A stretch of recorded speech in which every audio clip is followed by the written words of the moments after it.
Hi everyone, it's Cherie from Paper Pieces and Leftovers, and here is the second little Frannie that we are doing video-wise. This is from MarjorieAnnDesigns.com called Baked with Love. It is Frannie number 1. I imported her into Cricut Design Space at a width of 9.25, and I let the height auto-adjust. Now I do these videos for you guys to have a follow along while you're paper piecing, and because some of them I've been asked to do just because they're confusing and you can't quite figure it out. With her, this is my second cutout and my second inking because I actually had to throw the other one away. I dug it out of the trash because I glued it in the wrong order. Here it is. The mistake I made was gluing the base behind the bowl and the body in the front. No, no, no, no, no. And you'll notice you can see some of my base actually. That is for somebody else that messaged me. She has a silhouette and she can't figure out how to get rid of the base when it doesn't line up perfectly. So first things first, we're going to glue our tail down to the base and the body on top of the tail before we do any other gluing. That is imperative, as that's why I had to throw my first go in the trash and recut it out and re-ink it. Now we're going to put the brim of the bowl on. I did add a stripe for my bowl because it looked so plain and I didn't want to emboss the bowl just because it's a large area, but embossing, I've never seen really a bowl that's been embossed or with like texture, but I've seen them painted. And as a little girl, I always remember seeing stripes on my grandparents' bowls. They were old, don't judge me. And so I decided to take the same concept from my grandparents and implement that into my piece. Now what I did is I took a rectangle, I turned the lock off in Cricut Design Space, I shrunk it to the thickness I wanted while I laid it over my bowl. That way I had real time sizing. And there's two ways for the length of it. Once you get it the right height, you can either duplicate the base of your bowl and your strip and splice it if you're familiar. If not, just cut out your strip, glue it down to your bowl, and snip off the sides that are hanging off the bowl by turning the bowl over and just cutting around the bowl. But I know not everybody is familiar with splicing, so that's why I'm giving you just the second way to do it, and it's the same amount of time no matter which way you go. I'm still trying to figure out how to implement more red into this file, but it is really difficult. And I did go ahead and add red hearts to my purple bear, and also I added glitter to her bow. One, because her bow was boring to me, and two, to try to get a little bit more red into the file. And I know that used dark pink hearts, I just swapped them out for red ones. All right. Now that I got my ears and my ear pads on the bear, because I wanted to do that part first, just to kind of go into the same order, similar order I should say, as paper piecing a regular Franklin. And I've said it time and time again, they are glued together 99% of the time the same exact way. This is that 1% time. The leg is going to go on the front of the body. And here is to address the questions I've gotten about the silhouette with your base showing. I use some fine point scissors and snip off any base that's exposed. And this is just a way that I found because some days I have tremors really bad, or I'm just really not eyeballing it well enough and I have a little bit of base showing. Now for the person who asked me in the comment on my other video about the Lights Camera Action file of the little girl, I did cut it out and ink it, and I will be piecing it together in another video.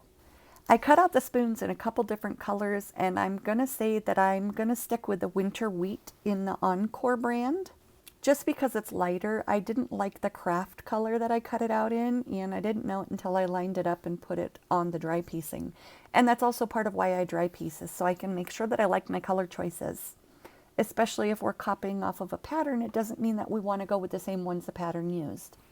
Now the reason I drew the line across my body was so I didn't have glue all over behind my bowl, and I could just glue her and lay the bowl over her and it be in the right position, because the first go on top of gluing the body on after the body should have gone on before I glued the bowl, not the base, the bowl, then the body. It should have been the base, the body, and then the bowl. Man, that's a tongue twister.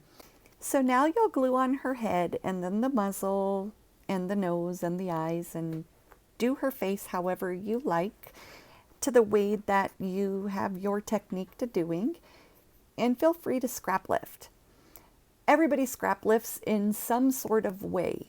Now, my daughter said it the best way. Scrap lifting is no different than shoplifting. You're taking it. You're not borrowing it. You're taking it. And if you've used ink or chalk, a chalking pencil, a gel pen, you've scrap lifted from somebody. There's no way around it. And every time a new technique comes out, like the Wink Estella, we're all on that trend, adding buttons, adding brads. Somebody else came up with that idea, and we didn't ask them for permission. And we're recreating a pattern that we can see visually. And 10 to 1, we're using the same colors as the drawing on the screen in front of us. But I'm flattered if you guys want to scrap lift my pieces. And I know in the messages you guys said that you were a little bothered if it was okay. Don't be bothered. Go for it. There I'm just sanding down my edge to make sure it's even since I snipped it off. And that's something I've done for years. Feel free to go ahead and take that and implement it. If you have part of your base that's needing to be trimmed off, I recommend a nail file or sandpaper and just smooth it out. That way, for me, my OCD, it's the same, and I don't feel any difference in the smoothness of the paper behind. Plus, sometimes snipping it off will leave a little bit of uneven layer where you've cut it. And when you glue it down, it could cause the paper to be a little bit higher in the area that you snipped it off. But it's really up to you if you want to take the time to do the extra stuff. So let's glue that leg and foot on and the arm. I did glue them lower than the pattern because I did not like how high they were. And that was part of my original screw up, was I was gluing the base in front of it, even behind the brim, in front of the bowl, I should say. And my intention was to cut the leg off because I didn't want it that high, and I just ended up gluing it in the wrong order. Now, another trick to take from me: if you have an embellishment in the hand, such as her spoon, glue the hand on it first, because I've had it perfectly positioned, the spoon for instance, and when I glue the hand on, it changes the whole aesthetic to it, where it just throws it off and it looks wrong. And I found gluing the hand on to whatever they're holding first works a million times better with positioning. Now, I didn't glue the pink bow on because as I was looking at the purple one, it just threw me off that it was plain even with the chalking. So what I did is I glittered that little puppy. And I did it for the pink one as well. You'll see it in the beginning video. At the beginning of the video, I used Cosmic Shimmer glitter glue, and that is because it's made for glitter. And then I sprinkle my glitter on, let it dry, and it is good to go. And that's just something I do. You don't have to do it. And thank you for watching.